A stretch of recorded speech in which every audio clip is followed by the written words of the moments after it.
தம்பதிகள் அவங்களுக்கு 2 குழந்தைகள்ங்க. 2 குழந்தைகளுக்கும் 3 மற்றும் 5 வயசு ஆகுது. அதுல மூத்த குழந்தைக்கு பேச்சு வராதுங்க. அவங்களுடைய தொழில்னு பார்த்தீங்கன்னா, ஒரு மாட்டு பண்ண வச்சு அந்த மாடுகள் மூலியமா கிடைக்கக்கூடிய பால விற்பனை செய்றதும், அது மட்டும் இல்லாமல் அவங்க பரம்பரையா மெயின்டெயின் பண்ணிட்டு வந்த அவங்க வீட்டுக்குள்ளே அதாவது வீட்டுக்கு மிக அருகில் இருக்கக்கூடிய ஒரு ஐயனார் கோயில் தாங்க. அந்த ஐயனார் கோயில பராமரிக்கிறது, அந்த ஐயனாருக்கான பூஜைகள பூசாரி வச்சு செய்றது, அந்த ஐயனார் கோயிலுக்கு விழா எடுத்து நடத்துறது, இந்த மாதிரியான விஷயங்கள அவனுடைய தந்தை சின்னப்பனுடைய மறைவுக்கு அப்புறம் கணேசன் தாங்க எல்லாத்தையும் ரொம்பவே சிறப்பா எடுத்து நடத்திட்டு வந்தான். அவருடைய தந்தை சின்னப்பன் இருந்த வரைக்கும் அந்த கோயிலுக்கு உட்பட்ட அந்த இடத்துல தான் கணேசனோட வீடு மற்றும் அந்த ஐயனார் கோயில் இருக்கு. அந்த ஐயனார் கோயிலிருந்து சுமார் ஒரு ஒரு ஒரு 1/4 கிலோமீட்டர் டிஸ்டன்ஸ்ல ஒரு காளி கோயிலும் இருக்கு.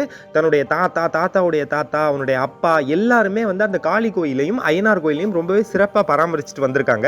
ஆனா கணேசன் தலையெடுத்ததுக்கு அப்புறம் அவனுடைய அப்பா சின்னப்பனுடைய மறைவுக்கு பிறகு கணேசன் அந்த காளி கோயிலை